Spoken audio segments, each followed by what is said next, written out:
Hello everyone, welcome to আড্ডা 24/7। আড্ডা 24/7 বাংলার অফিসিয়াল ইউটিউব চ্যানেলে তোমাদের সকলকে স্বাগত জানাই। আমি তোমাদের সৌভিক স্যার। যারা ইউজিসি নেট জুন 2026-এর জন্য পরীক্ষা দিতে চলেছ এবং তোমরা যাদের ফর্ম ফিল আপ করা হয়ে গেছে, তো এই মুহূর্তে তোমাদের এনটিএ এর তরফ থেকে আরও একটা নোটিফিকেশান চলে এসেছে, যেখানে সিটি ইন্টিমেশন মানে কোন এক্সামে তোমরা সিটিতে পরীক্ষা দিতে পারো সেই সম্পর্কে একটা আপডেট তোমাদেরকে জানানো হয়েছে। এই আপডেটটার মধ্যে কি বলা হয়েছে যে কিছু কিছু সিটি রয়েছে যেগুলোর মধ্যে এক্সামিনেশন সেন্টারকে বাড়ানো হয়েছে, এবং এর সাথে আরও একটা কথা বলা হয়েছে যে তুমি যে এক্সামিনেশন সেন্টারে এক্সাম দিতে চলেছো বা সিটি চুজ করেছো ফর্ম ফিল আপের সময়, সেই সিটিতে তুমি পরীক্ষা দিতে পারবে কি পারবে না তার ডিটেলও কিন্তু এখানে বলা হয়েছে। তাই ভিডিওটাকে স্কিপ না করে পুরোটা তোমরা দেখো, কারণ এই ভিডিওতে তোমাদেরকে কোন এক্সামে কোন সিটিতে তোমার পরীক্ষা হতে পারে তার ডিটেলটা কিন্তু আমি এখানে বলে দিতে পারবো। তো সবাইকে বলবো ভিডিওটা পুরোটা স্কিপ না করে দেখো, এবং এই আড্ডা 24/7-এর চ্যানেলটাকে সাবস্ক্রাইব করে বেল আইকন প্রেস করে রাখবে, কারণ যে কোনো মুহূর্তে ইউজিসি নেট সম্পর্কিত যে কোনো ধরনের আপডেট যদি সবার আগে পেতে চাও, এই চ্যানেলে সবাই তোমরা সেই সমস্ত আপডেটগুলো পেয়ে যাবে। এবং আমাদের ডেডিকেটেড হোয়াটসঅ্যাপ গ্রুপে যদি জয়েন হতে চাও, তাহলে আমার হোয়াটসঅ্যাপ নাম্বার 8583890659। এই নাম্বারে জাস্ট তুমি ইউজিসি নেট লিখে মেসেজ করবে, আমি তোমাদেরকে কি করব, আমাদের যে হোয়াটসঅ্যাপ গ্রুপ রয়েছে সেই গ্রুপে জয়েন করিয়ে দেবো। তো চলে আসো, এখানে দেখে নাও এই যে ugcnet.nta.nic.in এই যে অফিসিয়াল ওয়েবসাইটটা দেখতে পাচ্ছ, এই অফিসিয়াল ওয়েবসাইটের মধ্যেই তোমরা কিন্তু এই নোটিফিকেশনটা পাবে। এখানে দেখতে পাচ্ছ public notice regarding edition of examination cities, expansion of city choice, option for UGC net June 2026 examination. এই যে নোটিশটা তোমরা দেখতে পাচ্ছ, এই নোটিশেই কিন্তু পুরো বিষয়টাকে বলানো হয়েছে। কি হয়েছে চলো দেখে নেওয়া যাক নোটিশটা কি রয়েছে। এই যে 27 মে 2026-এ নোটিফিকেশন দিয়ে এনটিএ জানিয়ে দিয়েছে যে কিছু কিছু স্টেট রয়েছে, অরুণাচল প্রদেশ, মণিপুর, মেঘালয়, এই সমস্ত স্টেটগুলোতে কিছু কিছু এক্সামিনেশন সেন্টারকে বা সিটিকে, সেন্টার নয় সিটিকে বাড়ানো হয়েছে। যেমন নামাসাই, কাকচিং, বিষ্ণুপুর, চেরাপুঞ্জি, এই চারটে সিটিতে আগে এক্সাম হতো না, কিন্তু এখন সেই চারটে সিটিতেও এক্সাম হবে বলে এনটিএ ডিক্লেয়ার করে দিয়েছে। ঠিক ছিল, এই অবধি ঠিক ছিল। কিন্তু ঘটনাটা কি হয়েছে, গতকাল মানে আগের দিন যদি তোমরা দেখো, একটা নোটিফিকেশন দিয়ে জানানো হয়েছিল আগের দিনে যে 26 মে থেকে 28 মে পর্যন্ত তোমরা ইউজিসি নেটের জন্য কি করতে পারবে, ইউজিসি নেটের জন্য যে ফর্ম ফিল আপের ক্ষেত্রে কোনো রকম কারেকশন হলে সেই কারেকশনটা করতে পারবে। কতদিন? 28 তারিখ অবধি। 26 তারিখ বেরিয়েছে, 28 তারিখ। এই নোটিফিকেশনটা বলা হয়েছে 27 তারিখ এক্সামিনেশন সেন্টার চেঞ্জ করার কথা। এবার তোমাকে এখানে বলে দেওয়া হয়েছে যে তুমি যদি তোমার সিটিকে চেঞ্জ করতে চাও, তাহলে candidate shall be allowed to change city examination city based on the permanent present address. তুমি তোমার পার্মানেন্ট বা প্রেজেন্ট অ্যাড্রেসের উপর বেস করে তুমি চেঞ্জ করতে পারো, কিন্তু অনলি একবার তুমি চেঞ্জ করতে পারবে। এখানে কিন্তু লেখা রয়েছে যে একবার, যে কোনো একবার তুমি চেঞ্জ করতে পারবে, এখানে একবারের বেশি কিন্তু চেঞ্জ করতে পারবে না। এবার যে মুহূর্তে ধরো এই সমস্ত স্টেট যেগুলোর এখন সিটিকে বাড়ানো হয়েছে, সেই সমস্ত স্টেটের স্টুডেন্টরা যদি ধরো 26 তারিখ রাতের বেলা বা 26 তারিখ সকালবেলা বা 27 তারিখ সকালবেলা, কারণ এই নোটিফিকেশনটা রাতে এসছে, সে হয়তো তার নিজের মনের মতো একটা অন্য সিটিতে সে সিলেক্ট করে ফেলেছে বা চেঞ্জ করে ফেলেছে, কিন্তু পরবর্তীকালে নতুন নোটিফিকেশনটা হয়তো দেখা গেল যে এই সিটিগুলো তার বাড়ির বেশি কাছাকাছি হচ্ছে, কিন্তু সে চাইলেও সেই সিটিটাকে কিন্তু সে আর চেঞ্জ করতে পারবে না।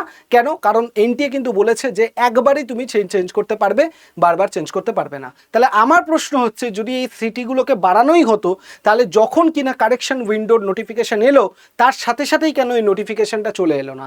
তাহলে যারা যারা হয়তো নর্থ ইস্টার্ন স্টেটে রয়েছে, তার বাড়ির এই সমস্ত সিটির কাছাকাছি জায়গায় তারা পরীক্ষাটা দিতে পারতো। তাই এনটিএর কাছে একান্ত অনুরোধ যে যারা যারা এই সমস্ত স্টেটগুলোতে রয়েছে, তাদের কিন্তু কারেকশন করার আরও একটা সুযোগ দেওয়া হোক, কারণ কারোর বাড়ি যদি এই সমস্ত সিটির সামনে পড়ে, সে হয়তো একবার চেঞ্জ করে ফেলেছে বলে তাকে আর চেঞ্জ করতে দেওয়া হচ্ছে না, এটা তার সাথে কিন্তু আনফেয়ার হচ্ছে, সেটা কিন্তু ঠিক হচ্ছে না। তাই এনটিএর কাছে আমার রিকোয়েস্ট থাকবে, অবশ্যই তাদের কথাটা ভাবনা চিন্তা করে দেখা হোক।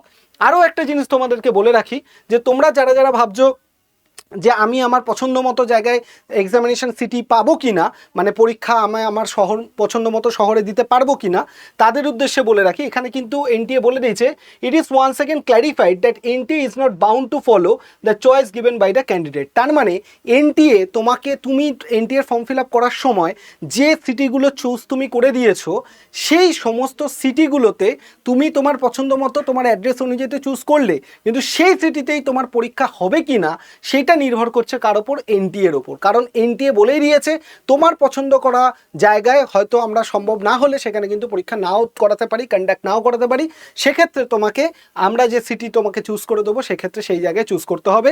এবার এক্ষেত্রে বহুবার এরকম হয়েছে যে নিজেরা যে জায়গায় চুজ করেছে সেই সিটি তার বাড়ির কাছে, কিন্তু তাকে দেওয়া হয়েছে অনেকটা দূরের সিটিতে, সেকে অনেক দূর পর্যন্ত ট্রাভেল করতে হয় এবং এক্সামের সময় অনেক দূর পর্যন্ত ট্রাভেল করতে হলে সেটা সত্যিই অনেকটা সমস্যার জন্য হয়ে যায়। তাইলে এখন থেকে তোমরা মেন্টালি প্রিপারেশন রেখে দাও, কারণ এনটিএ কিন্তু অলরেডি বলে দিয়েছে যে তোমার কাছে যদি সিট না পড়ে তাহলে এটা নিয়ে কোনো রকম কোনো ভাবনার দরকার নেই বা চিন্তা প্যানিক করার দরকার নেই, কারণ আমরা আমাদের নিজের ইচ্ছা মতো সিটিকে চেঞ্জ করতে পারি। তাহলে আমার প্রশ্ন হচ্ছে, তোমরা যদি নিজের ইচ্ছা মতো সিটি দাও তাহলে তুমি তোমার নিজের ইচ্ছা মতোই দাও, তাহলে আর চয়েস করার অপশানটা কেন রেখেছে?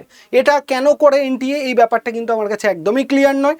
তো তোমাদেরকে বলবো যে তোমাদের আলটিমেটলি কোন সিটিতে পরীক্ষা হবে সেটা তোমরা এই 28 তারিখ পর্যন্ত কমপ্লিট হয়ে যাওয়ার পর কারেকশন উইন্ডো, তারপরে এক সপ্তাহের মধ্যে তুমি দেখবে তোমার সিটি ইন্টিমেশন বলে একটা লিস্ট আসবে। সেই সিটি ইন্টিমেশনে তুমি তোমার লগ ইন আইডি পাসওয়ার্ড দিয়ে ঢুকে দেখতে পারবে যে তোমার পরীক্ষা কোন সিটিতে হবে। কিন্তু সিটি মানে এটাই নয় যে ওইটাই তোমার অ্যাডমিট কার্ড, তা কিন্তু নয়। অ্যাডমিট কার্ড পরীক্ষার 1-2 দিন আগে আসবে, যেটা তোমাকে বলবে যে ওই সিটির কোন সেন্টারে তোমার পরীক্ষাটা হবে সেটা তুমি জানতে পারবে। তাই এক্সামিনেশন সিটি যদি জানতে চাও এই আর 1-2 সপ্তাহ ওয়েট করে নাও, তুমি এক্সামিনেশন সিটি অ্যাকচুয়ালি তোমার কোন সিটিতে হচ্ছে জেনে যাবে এবং তোমার কোন সেন্টারে এক্সামটা হবে সেই সিটির সেটা তুমি অ্যাডমিট কার্ডের মধ্যে জানতে পেয়ে যাবে। তো এই ছিল মোটামুটি ইউজিসি নেটের যে আপডেটগুলো এসছে সেটা তোমাদেরকে জানিয়ে দিলাম। এবার যদি তোমরা মনে করো যে ইউজিসি নেটের আর কয়েকটা দিন সময় রয়েছে যে তোমাকে ভালো করে একটা প্রিপারেশন করতে হবে, তাহলে তুমি নেট জেআরএফ নিশ্চিত সাফল্য ব্যাচটা নিয়ে নিতে পারো। কেন নেট জেআরএফ নিশ্চিত সাফল্য ব্যাচটা তোমাকে বলবো, কারণ নেট জেআরএফ নিশ্চিত সাফল্য ব্যাচ হচ্ছে এমন একটা ব্যাচ যে ব্যাচে নিলে তুমি কম টাইমে, তুমি এই যে কয়েকটা দিন সময় রয়েছে এই কম টাইমে তুমি কি করতে পারবে, রিভিশন করে নিতে পারবে। তাই রিভিশনটাকে যদি তোমাকে ঠিকঠাকভাবে করতে হয় তাহলে এই ব্যাচটা তোমার জন্য এক্স্যাক্ট একদমই অ্যাপ্রোপ্রিয়েট। এবং এখানে যে লাইভ ক্লাস তোমরা দেখতে পাচ্ছ, এই লাইভ সেকশনে আমি কিছু এমসিকিউ করাবো পেড ব্যাচের স্টুডেন্টদের জন্য, যে এমসিকিউগুলো ডেডিকেটেডলি এক্সামে যেরকম কোশ্চেন আসে তার উপর বেস করে হবে। তো এখানে তুমি ডেডিকেটেড এক্সাম ওরিয়েন্টেড এমসিকিউ পেয়ে যাবে, ক্লাসের শর্ট নোটস পেয়ে যাবে যেগুলো দিয়ে তুমি কুইক সিলেবাসকে পড়তে পারবে এবং তার সাথে সাথে প্রচুর পরিমাণে মক টেস্ট পাবে। যেভাবে তুমি এক্সামে দেবে ঠিক সেম ফরম্যাটে মক টেস্ট কিন্তু তুমি এখানে পেয়ে যাবে। তার জন্য তোমাকে কি করতে হবে, স্ক্রিনে দেওয়া যে নাম্বারটা তোমরা দেখতে পাচ্ছ 8130209247, এই নাম্বারে জাস্ট ফোন করে 1 প্রেস করতে হবে। 1 প্রেস করলেই তোমাকে কি করা হবে, সম্পূর্ণটা গাইড করে দেওয়া হবে যে কি করে তুমি অ্যাডমিশন নিতে পারো। স্ক্রিনে যে নাম্বারটা চলছে সেই নাম্বারে জাস্ট তুমি ফোন করবে 8130209247, এই নাম্বারে ফোন করে 1 প্রেস করবে। তোমাকে এখানে যে নাম্বারটা তোমরা দেখতে পাচ্ছ 2099 টাকা, এই টাকাটার থেকে একটু টাকা কমেও যাবে, মোটামুটি 2000 টাকার মধ্যে তুমি পুরো কোর্সটাকে নিয়ে তোমার পড়াশোনা শুরু করতে পারবে। তোমরা বর্তমানে সরকার থেকে অনেক ফেসিলিটি পাও, যুবসাথী, অন্নপূর্ণা ভাণ্ডার, লক্ষ্মী ভাণ্ডার, যেটাই পাও না কেন, সেখানে একটা মাসের টাকা যদি তুমি এখানে ইনভেস্ট করো, হতে পারে পরের মাসগুলো থেকে তোমার আর ওই যে সরকারের যে প্রকল্প সে তার টাকা প্রয়োজন পড়বে না, কারণ জুন মাসের পর থেকে হয়তো তুমি নিজে ইউজিসি নেট ক্লিয়ার করে এতটা টাকা ইনকাম করতে পারবে যেটার জন্য তুমি নিজে স্বাবলম্বী হবে, তোমার কি আর সরকারের সাহায্য নেওয়ার প্রয়োজন পড়বে না। তাই এখনও বলছি যে নিজের ছোট্ট ইনভেস্টমেন্ট করো এবং লাইফের একটা বড় অ্যাচিভমেন্ট জায়গায় পৌঁছানোর চেষ্টা করো, কারণ বড় জায়গায় পৌঁছাতে গেলে ছোট একটা ইনভেস্টমেন্ট জীবনের সব কিছু ক্ষেত্রে প্রয়োজন হয়ে থাকে। তাই তোমাকে বলবো সবাই স্ক্রিনে দেওয়া নাম্বারটায় ফোন করে হোয়াটসঅ্যাপ করে ফোন করে 1 প্রেস করে কথা বলে নাও, দিয়ে স্ক্রিনে ক্লাসে জয়েন করে যাও। এবং অ্যাডমিশন না হলে আমার যে ফোন নাম্বার 8583890659, এই নাম্বারে হোয়াটসঅ্যাপে তোমার সমস্ত ডকুমেন্টসগুলো আমাকে পাঠাবে, আমি আমাদের গ্রুপে তোমাকে জয়েন করে দেবো। সবাই ভালো থাকো, সুস্থ থাকো, দেখা হচ্ছে সবার সাথে ক্লাসে। এই কটা দিন কিন্তু একদম জমিয়ে পড়াশোনা করো, কারণ এই সুযোগ কিন্তু আর আসবে না। কারণ এই যে পরপর ভ্যাকেন্সিগুলো আসছে কলেজ সার্ভিস কমিশন বা অন্যান্য ভ্যাকেন্সিগুলো, এরপর তোমার যদি দেরি হয়ে যায় সিলেক্ট হতে হতে, তোমার কিন্তু এই ভ্যাকেন্সিগুলোর সুযোগ হয়তো হাতছাড়া হয়ে যাবে। তাই ধরে নাও এই জুন মাসেই তোমাকে সিলেক্ট হতে হবে, নাহলে তোমার কাছে আর অপশান নেই। এইভাবেই পড়াশোনাটা করো, দেখা হচ্ছে সবার সাথে ক্লাসে, জয়েন করে যাও ক্লাসে, তাহলে বুঝতে পারবে যে তোমার প্রিপারেশনটা যতটা রয়েছে তার থেকেও 2 ধাপ কিন্তু এগিয়ে যাবে। সবাই ভালো থাকো, সুস্থ থাকো, ক্লাসের সাথে থাকো, টাটা।